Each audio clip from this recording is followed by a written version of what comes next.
We want to look at relationships and formulas to help us predict what might happen. It turns out in physics there's a lot of these three variable relationships, and we can figure out what's going to happen to one relationship based on if we increase or decrease the other relationship. Velocity equals distance over time will help us to see some of these relationships. We're going to first look at the relationship of where velocity is going to remain the same. And I want to know what happens when I increase my time. So if I wanted to keep velocity at 1 meter per second, but I wanted to increase the time, we could put it to 2 seconds. Then I want to figure out what is that top number going to have to be to keep that 1 meter per second. Well, of course it's going to be 2 meters.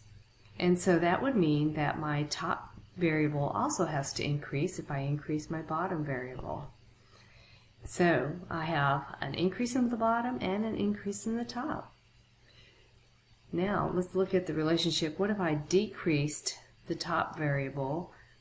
So if I wanted to do that, I could say I could have 0.5 meters. That decreases that.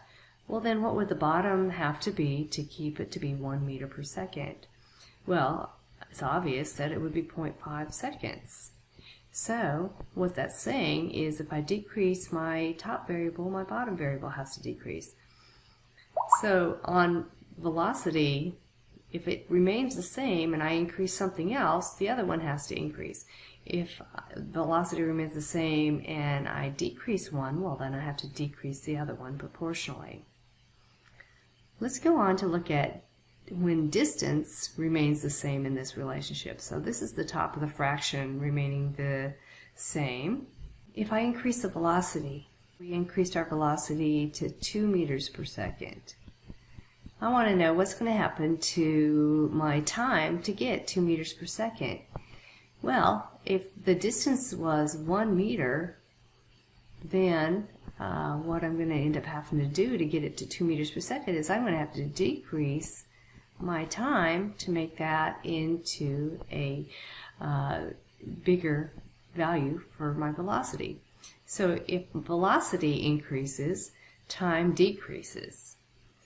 Now, if I look at the next bottom one and I have my time increasing, what do you suppose is going to happen to the relationship for the velocity? So let's take an example. Let's take an example of we have 1 meter and I'm going to increase my time to 2 seconds. Well, that's a half. So it's a half of the velocity. So what I'm seeing there then is if I increase my time, my velocity has to do the opposite and get smaller. So in this relationship, as I go across from the equal sign, they are opposites of each other. So they're inversely related to each other. As one gets bigger, the other gets smaller. Let's go over now to when time remains the same and see what happens there. So let's make our example. We are going to keep time the same.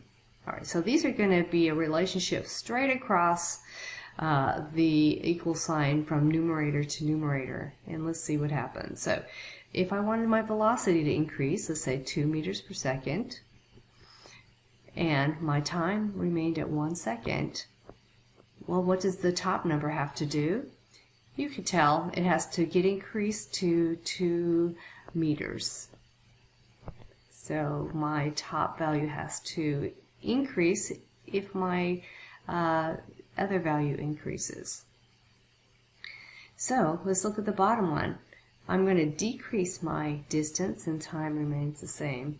So if we give an example, the time will remain at 1 second. We'll decrease the distance to 0.5 meters. And, well, 1 divided into 0.5 is going to be a half. So it gets smaller.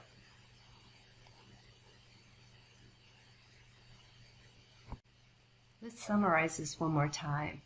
When we have the relationship that we have velocity equals distance over time, this relationship, if I increase one on the right hand side, the other one has to increase.